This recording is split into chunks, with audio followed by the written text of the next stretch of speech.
Signon-sur-le-Penon est une station qui a été aménagée dans les années 60-70 et qui a vécu quelque part son heure de gloire pendant près de 30 ans.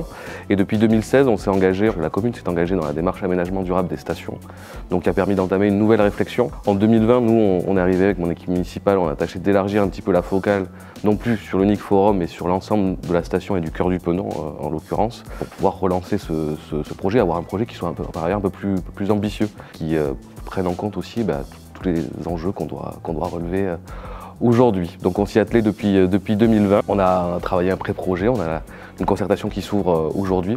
Et l'objectif, c'est de pouvoir, dans les prochaines années, on l'espère d'ici 2027, entamer des travaux.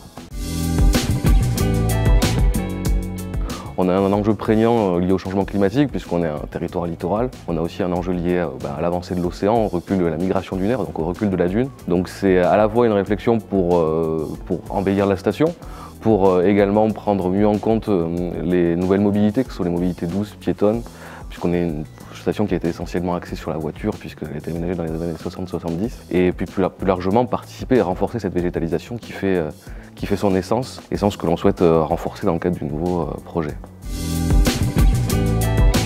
Ce que l'on souhaiterait, c'est que cette ville, ce quartier du Penon soit le plus vivant possible, le plus dynamique possible. Donc l'objectif, c'est que cette station puisse respirer, qu'elle puisse redevenir au goût du jour, qu'elle puisse se dynamiser, qu'elle puisse bien évidemment bénéficier aux estivants et aux touristes qui viennent l'été chez nous, mais également que les habitants de la commune, que ce soit les habitants de l'océan et les habitants du bourg, puissent la réinvestir et l'arpenter et la vivre au quotidien et tout au long de l'année. Les trois grandes dates et étapes du projet à venir, c'est d'abord cette année en 2025, pouvoir finaliser cette concertation et aboutir à un projet définitif. En 2026, déposer les autorisations administratives que j'espère nous pourrons obtenir, mais je n'ai pas trop de doutes sur la question. Et en 2027, pouvoir démarrer les travaux.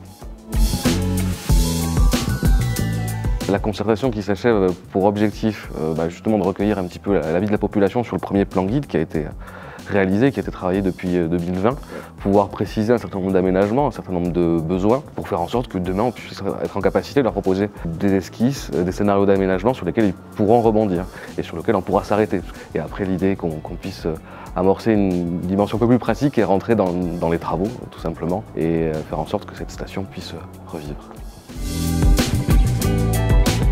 Lui dire que de toute façon il sera associé tout au long, qu'on aura des choix à faire, que ces choix lui seront expliqués, que peut-être on ne répondra pas à tout ce qu'il souhaite, mais qu'en tout cas on tâchera globalement en tout cas d'aller dans le sens que souhaite la population. Et ça sera un travail fin, on a plein d'enjeux à relever et on sera là pour le faire et il n'y a pas d'inquiétude à avoir. Je souhaiterais simplement leur dire de venir, de participer, de dire ce qu'ils pensent de cet aménagement et ce qu'ils souhaitent demain pour leur station. Désormais, avec l'équipe municipale, on va tâcher de mettre en place un projet qui corresponde à votre volonté et qui vous ressemble.